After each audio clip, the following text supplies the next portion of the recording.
Super, oui, ça marche. Le radio, c'est bien. Alors aujourd'hui, je vais prendre tous les risques. Je vais peut-être passer pour un escroc, mais tant pis. Ce que je veux, c'est votre bien. Et pour vous apporter le conseil que je vais vous apporter aujourd'hui, eh bien, c'est évident qu'il faut que je me mouille parce que vous allez peut-être m'associer à des escrocs, à des ramasseurs d'argent, à des gens pas très nets. Écoutez, que Dieu dirige votre cœur afin que vous compreniez que ce que je veux, moi, c'est votre bien. Et c'est le bien de l'œuvre de Dieu. Voilà. Donc, j'ai dit ça. On va commencer. Je voudrais dire d'abord merci à Stéphane qui a mis, vous avez peut-être pu voir, dans Révélation Bible, tout en haut sur la première page à droite, il y a deux petits logos, c'est Facebook et YouTube. Maintenant, si vous voulez aller voir les vidéos que nous produisons, vous cliquez sur YouTube et vous avez toutes les vidéos que nous produisons. Et puis, vous pouvez cliquer sur Facebook. Si vous cliquez sur Facebook et que vous vous abonnez, c'est-à-dire que vous dites j'aime Facebook, tout ça, eh bien, vous allez pouvoir suivre ce que nous mettons sur Facebook, Révélation Bible, qui est quelque chose de supplémentaire. Et puis, non seulement ça, mais vos amis le verront. C'est-à-dire, vous avez tous des amis qui sont inconvertis. Eh bien, vous savez comment ça marche avec Facebook. Les amis voient, n'est-ce pas, ce qu'on a sur notre mur. Donc, ça vous donnera la possibilité de faire de l'évangélisation. Et donc, n'hésitez pas d'aller sur ce petit logo qui est en haut à droite sur l'écran de Révélation Bible. Vous cliquez là-dessus, vous tombez sur notre page et puis vous mettez j'aime. À partir de là, eh bien, ça apparaîtra sur votre mur, mais ça apparaîtra aussi donc, devant tous vos amis et ça sera de l'évangélisation. Nous devons évangéliser.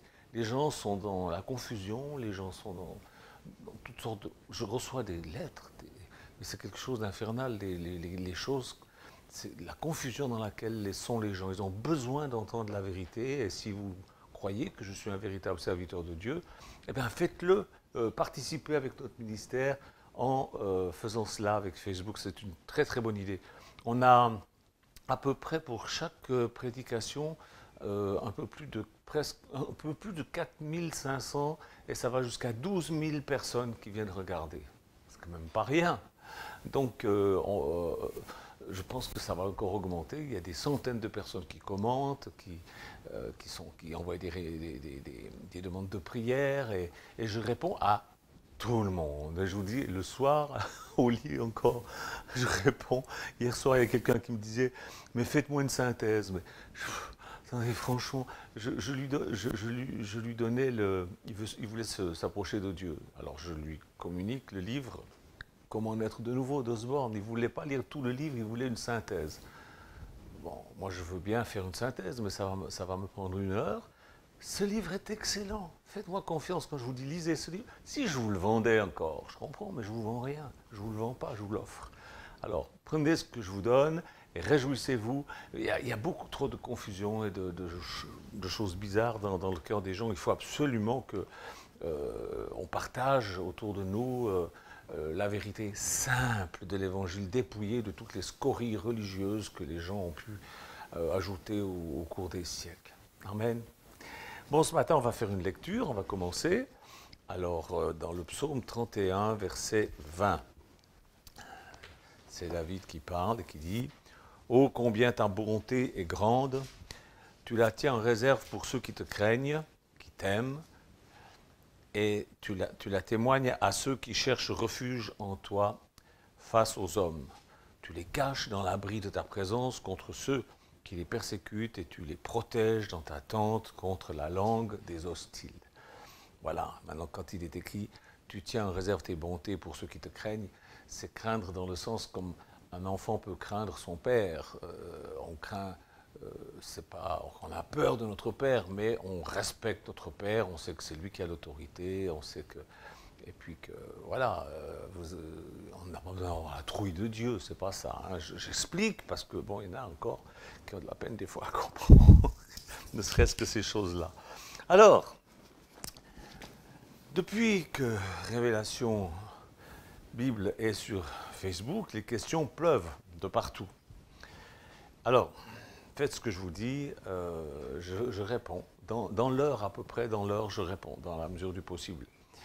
Ce matin, je voudrais vous parler de deux faits absolument primordiaux, essentiels, je voudrais dire. Quelque chose qui est très important parce que ça concerne absolument tout le monde. Votre Père Céleste, notre Créateur, a créé toutes les richesses de la terre et de l'univers, et tout ce qu'il a créé lui appartient, il en fait ce qu'il veut. Il faut que ça soit clair pour vous. Il a le pouvoir de placer dans vos mains tout ce qui lui appartient. Seulement, évidemment, il y a toujours des lois. Comme par exemple, il y a la loi de la pesanteur, il y a des forces centrifuges, il y a des choses. On ne peut pas aller contre ces lois, sinon ça ne marche pas. Et Dieu, pour que tout soit bien en ordre, a créé des lois en ce qui concerne toute cette abondance qui nous entoure. Là, moi, je tourne les yeux partout, je vois, c'est abondant. Et il veut mettre dans vos mains tout ce qui est à lui, tout ce qu'il possède, et il le fera pour le bien de son œuvre. C'est ça que vous devez réaliser. Il le fera pour le bien de son œuvre à lui, pas pour satisfaire votre goût de luxe, pas pour satisfaire votre désir de gloire, de posséder les plus belles choses, d'avoir les plus belles voitures, pas pour votre plaisir de pouvoir dominer sur les autres avec votre argent, etc. Non, c'est pas pour ça. Il va vous donner pour que sa gloire puisse éclater, pour que vous puissiez vous servir de toutes les choses qu'il va vous donner afin de faire connaître son nom. Alors évidemment, quand on est au service de Dieu, la Bible nous dit qu'on est un peu comme un bœuf qui tourne autour de la meule. Vous savez, autrefois, on accrochait une barre sur le bœuf et puis tournait autour de la meule et la meule écrasait le grain. Et la Bible dit il ne faut pas museler le bœuf quand il tourne, quand il écrase le grain. C'est-à-dire que le bœuf, il peut se servir aussi. C'est-à-dire que l'abondance que Dieu va vous donner, vous allez vous en jouir vous aussi. Ce n'est pas simplement pour faire de l'évangélisation. Non, les belles voitures, ce n'est pas seulement pour ceux qui trompent leur femme et leur mari. Les belles voitures, c'est aussi pour les chrétiens. Les belles voitures, les belles maisons, tout ce que vous voulez. Mais ça doit être...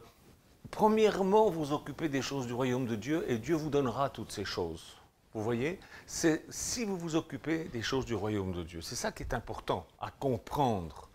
C'est ça la loi. C'est si vous cherchez ça, le royaume de Dieu, l'extension du royaume de Dieu, alors, eh bien, il vous donnera tout pour que vous puissiez participer à l'extension du royaume de Dieu, faire connaître Jésus-Christ, son message, son amour, sa puissance.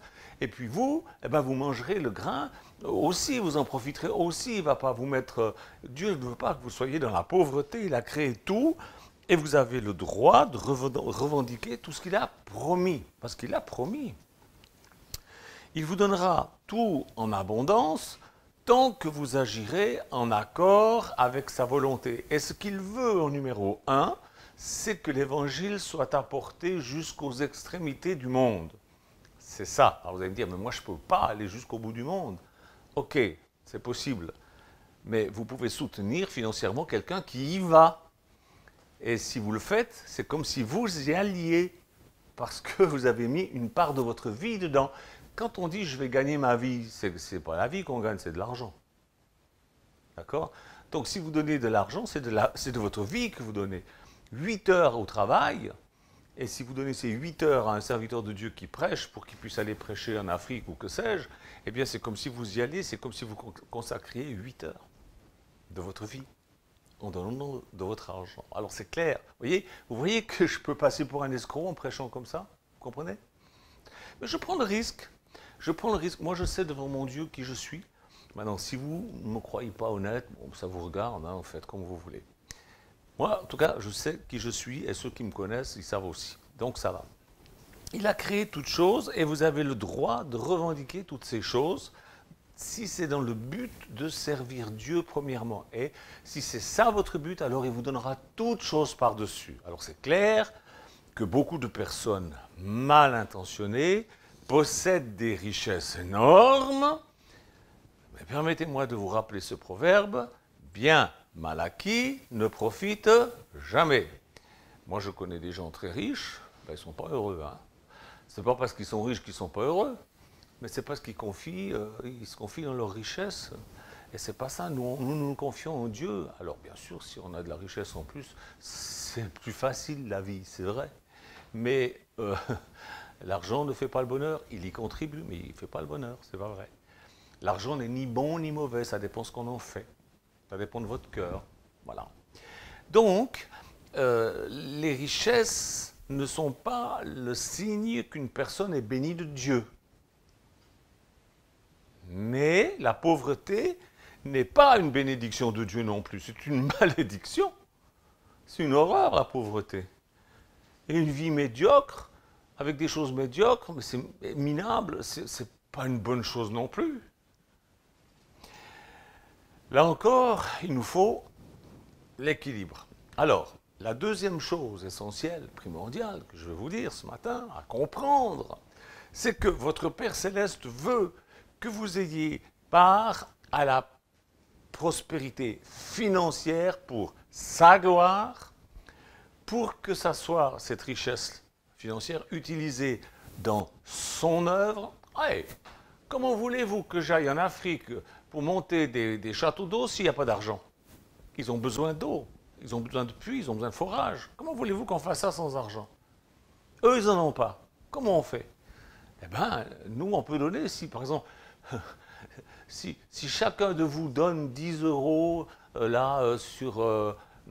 c'est faisable, vous avez vu dans Révélation Bible, tout en haut, c'est écrit « Faites un don ». Si chacun de vous qui écoutez, vous faites un don de 10 euros, mais des châteaux d'eau, on va pouvoir en donner des flopées. Vous êtes des milliers. Vous comprenez? Et alors, ça ne vous coûtera rien et ça apportera beaucoup aux autres. Et quand on apporte là-bas, dans un village, un château d'eau, croyez-moi qu'après, le soir, quand on fait la réunion, ben, l'évangile, ils viennent tous l'écouter. Hein. Et il y a des gens sauvés, et il y a des gens guéris. Moi, je le sais parce que ça fait depuis l'an 2000 que je le fais et je sais que c'est comme ça que ça marche. Alors, si vous voulez participer à ça, ben, ne vous gênez pas, allez-y, faites des dons. Il faut être équilibré dans la vie. Il faut se servir des choses que Dieu a mis sur cette terre pour sa gloire, premièrement, et puis ensuite, il vous donne tout par-dessus. En gros, j'affirme que la pauvreté ne vient pas de Dieu. Mais la richesse ne vient pas forcément de Dieu non plus. Il y a des chrétiens qui croient dans le message de l'abondance et de la prospérité, mais d'une façon déséquilibrée. La richesse n'est pas le signe de la bénédiction de Dieu, pas du tout. Une chose est certaine, la pauvreté, ça vient du diable, c'est pas une bonne chose. Tout comme tout ce qui est mauvais, ça ne vient pas de Dieu, comme par exemple la maladie, ça ne vient pas de Dieu, l'oppression, ça ne vient pas de Dieu, tout ce qui nous entrave, ça ne vient pas de Dieu, tout ce qui limite votre bonheur personnel, ça ne vient pas de Dieu, et tout ce qui limite vos actions pour servir Dieu ou pour servir les gens, ça ne vient pas de Dieu. Ces deux choses que je viens de vous dire vont avoir une influence sur votre attitude au sujet de votre rapport avec l'argent. Écoutez bien ce que je vous dis, essayez d'aller jusqu'au bout, s'il vous plaît. Dieu connaît votre stature. Il y a Nicolas, il fait toujours rire. Vous savez, Nicolas, c'est mon interprète.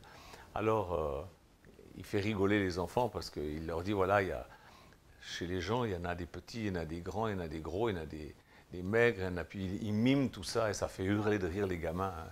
C'est très amusant. Dieu connaît votre stature, il connaît tout. Matthieu 6, 27, il connaît votre stature, il connaît le nombre de vos cheveux. Tout ça, c'est dans Luc 7, 6. Vous me dire, ça me fait une belle jambe qu'il connaît le nombre de... Mais ce n'est pas pour vous dire qu'il connaît le nombre de vos cheveux que Dieu dit qu'il connaît le nombre de vos cheveux. Ça veut dire qu'il connaît tout de vous. Et qu'il sait ce dont vous avez besoin. Il se soucie de tous vos besoins. On trouve ça dans Psaume 31, 20. Et il connaît vos besoins, puisqu'il connaît même le nombre de vos cheveux. Il connaît tout de vous. Et ça, ce n'est pas une perte de temps pour lui. Pour lui, c'est facile de connaître tout. Il est écrit qu'il nourrit les oiseaux et qu'il habille les lys des champs. Et puis il ajoute, vous ne valez pas mieux que les oiseaux et les lys des champs? Je ne sais pas, il y en a certains, on se demande. Mais enfin bon. Non, l'être humain, c'est quelque chose de magnifique. Vous valez plus qu'un oiseau, les lys des champs. Et c'est normal que Dieu, puisque Dieu prend soin d'eux, il prend soin de vous aussi. Mais il y a des règles. On va lire Jean 10, 10.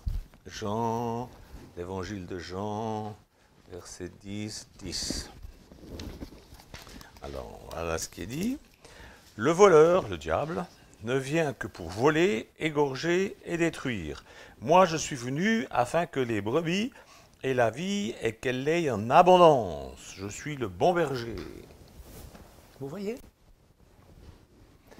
La vie en abondance, c'est pas que l'argent en abondance, c'est la vie, c'est tout ce qui concerne notre vie. Et il faut bien l'avouer quand même que avec l'argent, on peut se payer pas mal de choses dans la vie, non? Si vous n'avez pas 10 balles, vous ne pouvez pas donner des 10 balles à un pauvre, et puis après vous vous sentez mal, vous dites je n'ai pas pu l'aider, comment il va dormir où, comment il va faire, à moins que vous vous en fichiez complètement, ça c'est possible aussi. Il faut bien le dire, tout ce qui contribue à notre vie terrestre n'est pas toujours accessible sans argent. Il y a des choses qu'on peut avoir sans argent, l'amour, l'amitié, toutes ces choses-là, mais autrement, écoutez, même le petit micro que j'ai là, il a fallu le payer. Tout. Le plan de Dieu, c'est quoi? C'est quoi? C'est que vous soyez sauvés, c'est que vous soyez bénis, que vous soyez heureux, que vous soyez saints, prospères, sages, couronnés de succès dans vos entreprises. C'est ça le plan de Dieu pour ses enfants. Alors écoutez-moi bien, si c'était péché que de jouir des biens matériels, Dieu ne les aurait pas créés. C'est pas plus compliqué que ça. Dieu ne les aurait pas créés. Et puis en plus, il ne vous les promettrait pas. Si c'était péché d'avoir des biens matériels. Le monde d'abondance qui nous entoure prouve amplement que notre Père Céleste veut que nous vivions dans cette abondance qu'il a créée et que nous en jouissions. Nous, ses enfants. Dieu a créé suffisamment pour que tout le monde ait tout ce qu'il lui faut et ce qu'il désire. Mais, comme on l'a vu dans Jean 10, 10, le diable, l'ennemi, vient et il vous vole. Il tue, il égorge, il écourte votre vie. Et il utilise certaines personnes pour le faire. Alors je ne vous fais pas de dessin, hein. Vous connaissez, vous regardez les infos. Hein? Vous savez qui c'est qui vous vole, non? Vous ne savez pas? Vous n'avez pas compris encore. Ok, on a compris, on voit comment le monde tourne, n'est-ce pas? Mais Jésus dit, vous êtes dans ce monde, mais vous n'êtes pas du monde. Nous, les disciples de Jésus-Christ, nous sommes comme Jésus d'un autre monde. Est-ce que ça veut dire qu'on est d'une autre planète et puis que tant qu'on est ici, il faut qu'on souffre, mais bientôt on va aller sur une autre planète, dans un autre monde? Non, c'est pas ça que ça veut dire. Ça veut dire que nous sommes ici-bas dans ce monde, mais que nous ne faisons pas partie de ce système. Nous faisons partie du système du royaume de Dieu, un territoire qui lui appartient et dont nous sommes les sujets. Nous faisons partie du royaume de Dieu et en tant que citoyens du royaume de Dieu, nous avons droit aux biens qui appartiennent à Dieu, le créateur de tous ces biens. Si un voleur vous vole, Dieu va se charger de lui et vous rendre ce qui est à vous. C'est ce qu'on a lu tout au début dans le psaume. Parce que Dieu est notre Père. Est-ce que vous pouvez imaginer un père qui ne souhaite pas la prospérité de ses enfants? Bon, ça tombe peut-être mal dans l'actualité ce que je dis là, parce que c'est vrai que... Bon, il y a des gens déréglés, il y a des situations bizarres, il y a des familles bizarres, c'est vrai. Mais Dieu, lui, c'est pas un bizarre, c'est un père aimant, affectueux, juste, normal. Dieu n'est pas un démon. Démon, je ne dis pas démon. Hein. Dieu est un père affectueux. Un jour, Jésus a dit, méchants comme vous êtes, vous savez donner de bonnes choses à vos enfants, à combien plus forte raison votre Père, qui est dans les cieux, donnera-t-il de bonnes choses à ceux qui le lui demandent. Matthieu 7, 11, pour ceux qui veulent la référence. Alors, demandez et vous recevrez. Faites connaître vos besoins à Dieu.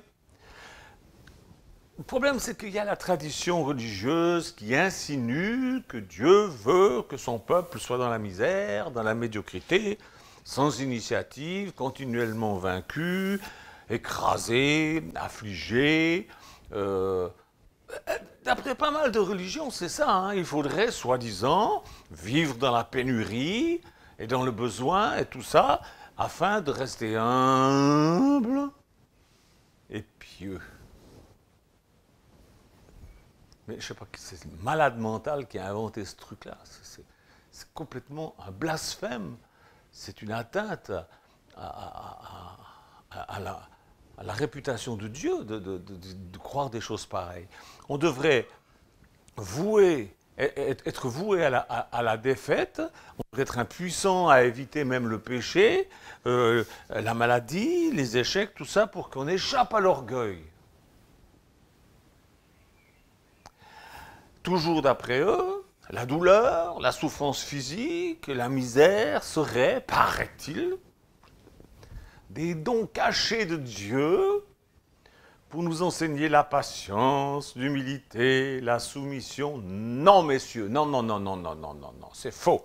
C'est une hérésie qui insulte l'amour que Dieu a pour ses enfants. C'est une hérésie. Vous savez, il y a des chrétiens qui disent que le message que je prêche là ce matin, au sujet de l'argent que Dieu veut vous donner l'abondance, il y en a qui disent que c'est une hérésie. Bon, ben moi je leur renvoie le truc. C'est une hérésie de penser que Dieu veut que vous soyez dans la misère. Ça a l'air de dire que Dieu ne vous aime pas, que Dieu... non, il n'est pas normal s'il aime que vous soyez pauvre. Vous savez, les chrétiens moyens sont limités dans leur conception de qui est Dieu et de comment ça se passe dans son cœur et dans sa tête. Les chrétiens en général n'ont jamais vraiment fait appel à ces ressources. La Bible nous apprend que Dieu a des trésors en réserve pour vous, c'est ce qu'on a lu au début. Qu'est-ce que la Bible dit de plus? 1. Dieu a promis et a pourvu à votre affranchissement spirituel du péché, c'est-à-dire qu'il vous a libéré du péché et de ses conséquences. C'est le péché qui fait qu'il y a des pauvres. C'est le péché qui fait qu'il y a des pauvres. C'est le péché qui fait qu'il y a des pauvres. Ce n'est pas le péché des pauvres, c'est le péché de ceux qui les appauvrissent. Ceux qui les appauvrissent sont des suppôts de Satan. Il a promis, Dieu, il a promis la santé physique ainsi que la richesse, le succès et toutes sortes de bonnes choses. Alors faites appel à Dieu et vous ne manquerez de rien. Il a des réserves illimitées pour vous. Dans le psaume 23, 1, il est dit « L'Éternel est mon berger, je ne manquerai de rien. » Ça, vous le voyez dans presque tous les films américains où il y a un enterrement. J'ai remarqué que chaque fois qu'il y a un enterrement dans un film américain, on voit le bon pasteur ou le bon prêtre au bord de la tombe et il lit « L'Éternel est mon berger, je ne manquerai de rien. » Alors on pense que c'est un texte pour les enterrements. Pas du tout. C'est un texte pour vous. L'Éternel est-il votre berger? C'est-à-dire, est-ce que vous le suivez? Est-ce que vous êtes entré dans son plan? Si oui, ben vous ne manquerez de rien. Toutes les richesses de cette planète ont été créées par votre Père Céleste, par mon Père Céleste. C'est pourquoi il a créé, ce qu'il a créé est bon. Il a créé toute cette abondance, non pour les incroyants, pour les blasphémateurs, pour les manipulateurs, pour les politiques, pour les banquiers corrompus et les hommes d'État corrompus et les escrocs et les trompeurs et tout. Non, c'est pas pour que tous ces gens-là monopolisent les richesses. Pas du tout. C'est pas pour ça qu'il l'a créé. Ça, c'est l'œuvre du diable. Il a créé toute cette richesse pour ses enfants qui font sa volonté. L'argent, les biens matériels, sont des bienfaits que Dieu destine à ses enfants, afin qu'ils puissent travailler efficacement dans l'œuvre de Dieu qui est de porter l'évangile aux autres et de prendre soin des veuves, des orphelins, des personnes âgées, des gens qui souffrent et qui ne peuvent pas se soigner. C'est ça l'œuvre de Dieu. Mais pour faire l'œuvre de Dieu, il faut du cassoulet. Qu'est-ce qu'il faut? De l'argent. Il faut arrêter de... Il faut être vrai, pratique. Dieu veut vous bénir. C'est quoi bénir? Écoutez-moi bien. La bénédiction que Dieu s'engage à octroyer à celui qui obéit à sa voix est qu'il te comblera de bien. On va le lire. Parce que je peux peut-être vous douter. Deutéronome, prenez vos Bibles. Deutéronome 28, 1. On lit. Écoutez-moi, c'est Dieu qui parle. Si tu obéis à l'Éternel ton Dieu en respectant et en mettant en pratique tous ces commandements que je te prescris aujourd'hui, l'Éternel ton Dieu te donnera la supériorité sur toutes les nations de la terre. Voici toutes les bénédictions qui se déverseront sur toi et qui seront ton lot lorsque tu obéiras à l'Éternel ton Dieu. Tu seras béni dans la ville et dans les champs. Tes enfants, le produit de ton sol, les portées de tes troupeaux, de ton gros et de ton petit bétail, tout cela sera béni. Ta corbeille et ta huche seront bénies, ça veut dire que ça sera plein. Tu seras béni à ton arrivée, tu seras béni à ton départ.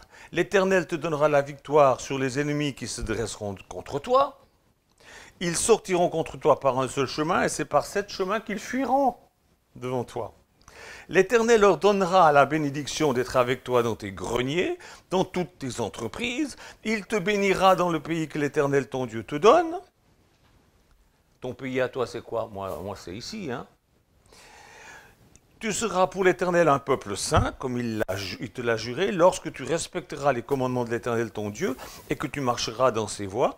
Tous les peuples de la terre verront que tu es appelé du nom de l'Éternel et ils auront peur de toi. Parce que les gens vont se rendre compte qu'il y a une différence entre ceux qui ne croient pas et ceux qui croient. Ils vont voir que tu es béni. L'Éternel te... Parce que c'est bien de leur dire, vous savez, l'Éternel est grand, il est tout-puissant, puis vous avez des godasses toutes pourries, vous avez les gens vous regardent, puis ils disent, bah, mon Dieu, si c'est ça la bénédiction de Dieu, j'ai pas tellement envie. Hein. Tandis que si vous avez les choses bien, je ne dis pas vous habillez en Versace tous les jours, mais si vous avez des choses bien, c'est super. Les gens, c'est un bon témoignage, ils disent, oui, en effet, il n'a pas l'air... Dieu a l'air de le bénir, ou alors c'est un escroc. Ils peuvent penser les deux choses. Hein. L'Éternel te comblera de bien en multipliant tes enfants, les portées de tes troupeaux, le produit de ton sol, dans ton territoire qu'il a juré à tes ancêtres de te donner. L'Éternel t'ouvrira son bon trésor, le ciel, pour t'envoyer au moment voulu la pluie sur ton pays, pour bénir tout le travail de tes mains. Ça ne veut pas dire que tu n'auras plus rien à faire, mais ce que tu feras, ça réussira, il bénira l'œuvre de tes mains. Combien de gens travaillent juste pour un salaire de rien du tout? Mais c'est organisé, ça. Pas, si ce n'était pas le travail qu'on s'enrichissait, mais ça se saurait. Hein? Mais c'est calculé de façon à ce qu'à la fin du mois, il n'y a plus rien. Même déjà 2-3 jours avant la fin du mois, il n'y a plus rien. C'est vrai ou c'est pas vrai? C'est organisé. Tu prêteras à beaucoup de nations et tu ne feras pas d'emprunt. L'Éternel fera de toi la tête et non la queue. Tu seras toujours en haut et jamais en bas. Quand? Lorsque tu obéiras au commandement de l'Éternel ton Dieu, que je te prescris aujourd'hui pour que tu les respectes et les mettes en pratique. Vous les connaissez, les commandements, les 10 commandements de Dieu, vous les connaissez. Hein? Et lorsque tu ne t'écarteras ni à droite ni à gauche de tous les commandements que je vous donne aujourd'hui pour suivre d'autres dieux et les servir. Voilà le secret. c'est pas moi qui le dis, c'est la Bible. C'est la Bible et c'est un choc. C'est un choc pour beaucoup de se rendre compte que Dieu, Jésus, a davantage parlé d'argent que du ciel et de l'enfer. Lisez la Bible. Jésus est venu afin que tu aies la vie en abondance. C'est ce qu'il dit lui-même.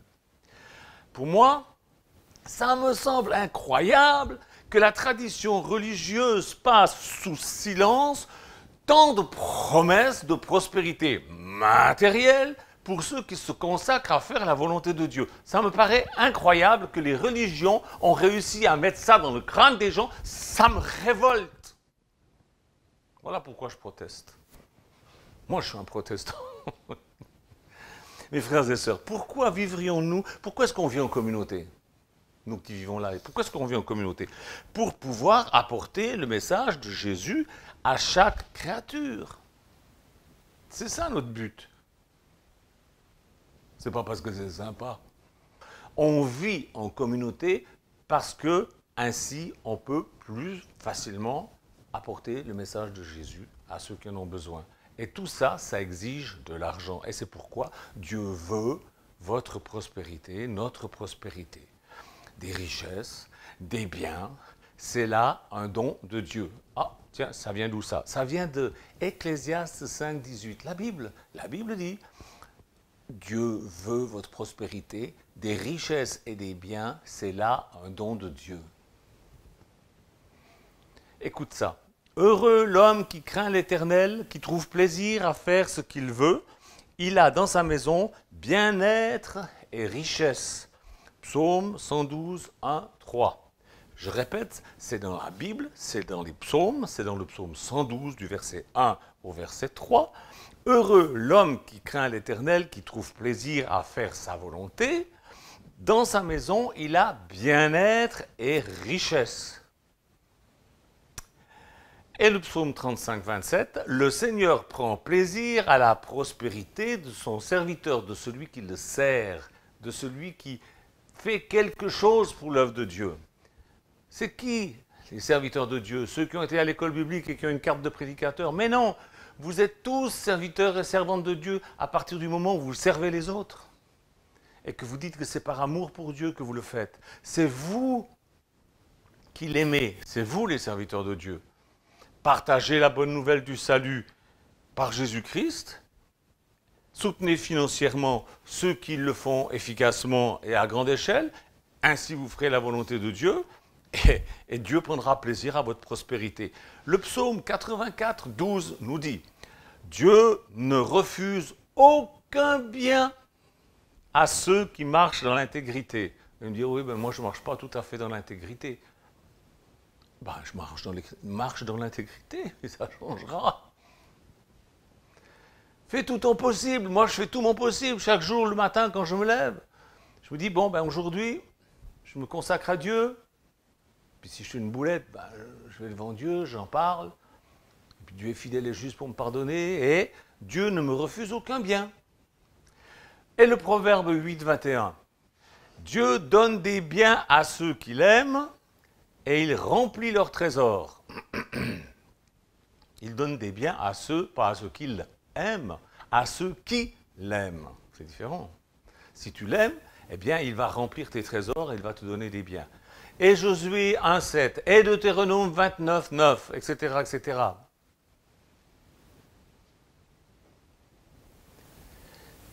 Il est dit, agis fidèlement selon ma parole, afin que tu réussisses dans tout ce que tu entreprendras. Et 1 Roi 2, 3. Observe les commandements de Dieu en marchant dans ses voies afin que tu réussisses dans tout ce que tu feras et partout où tu te tourneras. C'est-à-dire que tu n'as même plus besoin de chercher qu'est-ce que c'est la volonté de Dieu. Partout où tu iras, tout ça, ça marchera. Pourquoi? Parce que Dieu sera avec toi. Pourquoi? Parce que tout ce que tu feras, ça sera bien pour la gloire de Dieu. Et il va partager avec toi ses richesses, celles qu'il a créées, elles seront pour toi.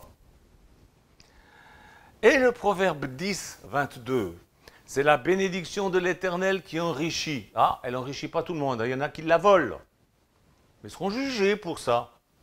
Un jour, ils vont y passer au jugement. Mais toi, tu n'es pas un voleur. Tu ne fais pas partie de ceux, les satanistes et tous ces gens qui organisent le monde de façon à ce qu'il reste dans la pauvreté. Toi, tu es un chrétien. Alors, la bénédiction de Dieu, c'est ça qui va t'enrichir. Proverbe 10, 22. Et le psaume 34, 1. Ceux qui cherchent l'Éternel ne sont privés d'aucun bien. Matthieu 6, 33. C'est Jésus qui dit, cherchez premièrement le royaume de Dieu, c'est-à-dire l'expansion de son royaume sur la terre. Et toutes choses vous seront données par-dessus. Toutes choses, pas des gratouillis dans le dos. Pas des « ah, je me sens joyeux ». Non, des choses. Cherchez premièrement l'expansion du royaume de Dieu sur la terre et toutes les choses vous seront données par-dessus. Et Deutéronome 28, 11, 12. L'Éternel t'ouvrira son bon trésor pour bénir le travail de tes mains. Oh mes frères et sœurs, il y a encore tellement d'autres textes qui parlent de ça, mais si vous ne croyez déjà pas ce que je viens de vous dire, vous ne croirez pas les autres, donc je vais m'arrêter. C'est comme ça. Qu'est-ce que vous avez compris? Est-ce que vous avez compris le message? Le diable veut vous voler. Il a ses sbires qui viennent vous faire des grimaces à la télévision et qui vous volent. Et vous les regardez. Et vous dites, ah ouais, c'est pas bien, il faut aller manifester, il faut aller faire la grève. Il faut foutre le feu aux voitures des pauvres. Ça, c'est intelligent, ça. Un, le diable veut vous voler. Et deux, il a ses sbires partout pour organiser ce vol. C'est un vol organisé. Parce que vous savez, pourquoi est-ce qu'ils prennent l'argent des pauvres et pas des riches? Parce que les pauvres, ils n'ont pas beaucoup, mais ils sont nombreux. Vous comprenez ça? Si vous prenez 10 balles à tous les pauvres, ça fait une fortune. Voilà, ils organisent ça. Puis nous, on est là, on est bien obligés, si on ne le fait pas, on vient nous mettre les notes, et puis... Vous voyez ce que je veux dire? C'est organisé, c'est le monde. Mais nous, on fait partie d'un autre monde. Dieu va prendre votre défense et va vous aider, va vous bénir. Si vous bénissez les autres, si vous travaillez à l'œuvre de Dieu, pour l'évangélisation, pour l'œuvre humanitaire, pour l'œuvre de Dieu, il va vous combler de ses biens, c'est écrit, c'est promis, c'est Dieu, c'est parole de Dieu, c'est oui et amen. L'autre chose, c'est que si le diable veut vous voler, Dieu, lui, veut vous donner l'abondance si vous vous occupez de ses affaires, c'est-à-dire de son royaume. Et voilà. Qu'est-ce que vous allez faire? Rester dans le troupeau bêlant de ceux qui pleurnichent parce que l'État les spolie? On vous spolie. Oui, oui.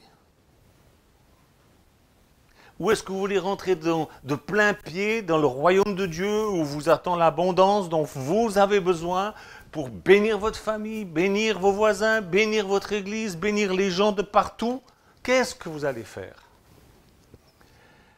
Allez-vous vous joindre à nous pour atteindre ceux qui sont perdus, ceux qui sont pauvres? Je projette de partir en Afrique là au mois de septembre-octobre. Il n'y a plus que 45 € sur le compte, parce qu'on a déjà tout donné. Il n'y a plus que 45 € sur le compte. Alors, comment je vais faire pour aller en Afrique? Bon, ben, je vais prendre sur ma retraite, je vais y aller. Mais de toute façon, avec ou sans vous, je vais y aller. Mais ça serait tellement mieux si vous pouviez être bénis avec moi, en faisant l'œuvre de Dieu. Dieu vous donnera tout par-dessus selon sa promesse. Ou est-ce que vous allez douter de Dieu, douter de notre mission, douter de mon honnêteté? Qu'est-ce que vous allez faire? Vous pouvez bénéficier des biens que Dieu a mis sur la terre. Ça, c'est une merveille, je vous l'ai expliqué.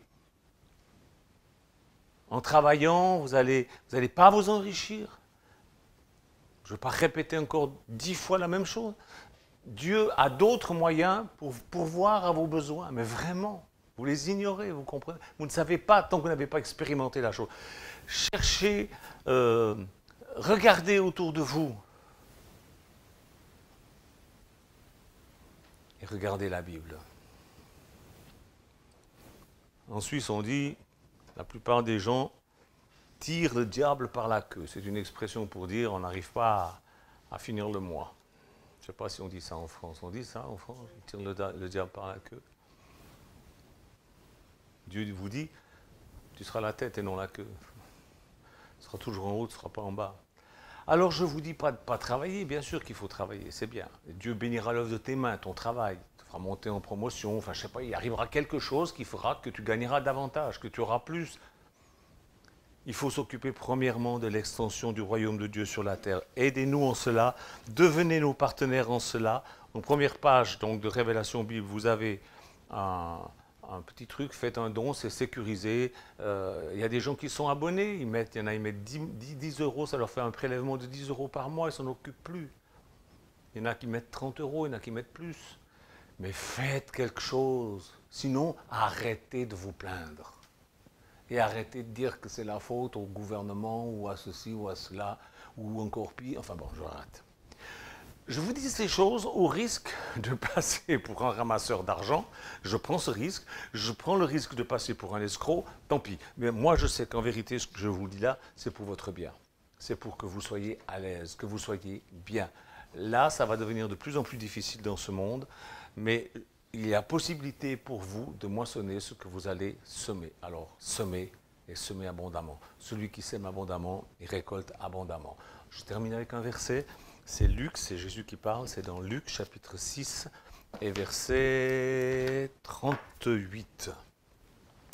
Non, verset 40. Luc 6, 40. Non, c'est pas ça. Attendez. Qu'est-ce que c'est exactement? 26, pardon. C'est pas ça non plus. Je ne comprends pas. Non, voilà. Luc 6, 38, excusez-moi, avec tous mes petits bouts de papier, je ne sais plus où j'en suis. Voilà ce que Jésus dit. Donnez et on vous donnera. On versera dans le pan de votre vêtement une bonne mesure, tassée, secouée, mais qui déborde. Car on utilisera pour vous la même mesure que celle dont vous serez servi pour les autres. Voilà. Une bonne mesure, c'est-à-dire que celui qui sème 10 grains de blé, il va récolter des épis avec plein de grains de blé dessus. On récolte toujours plus que ce qu'on sème. Et ça marche aussi avec l'argent. Vous ne me croyez pas? Ben, continuez à vivre comme vous voulez. Moi, j'y crois. Et je partage ça avec vous afin que vous soyez bénis, que vous ne soyez plus dans la pénurie. Je reçois énormément de lettres de gens qui me disent « Priez pour moi, j'ai des problèmes financiers, je suis au bord du divorce à cause de ça. » Bon. Dieu vous bénisse. J'espère que vous avez bien compris. Amen. Au revoir. Jésus, je te prie pour que tu mettes ta main sur ce message et ta main sur le cœur de ceux qui m'ont écouté, pour que cela produise un fruit à ta gloire. Merci, Jésus. Amen. Amen.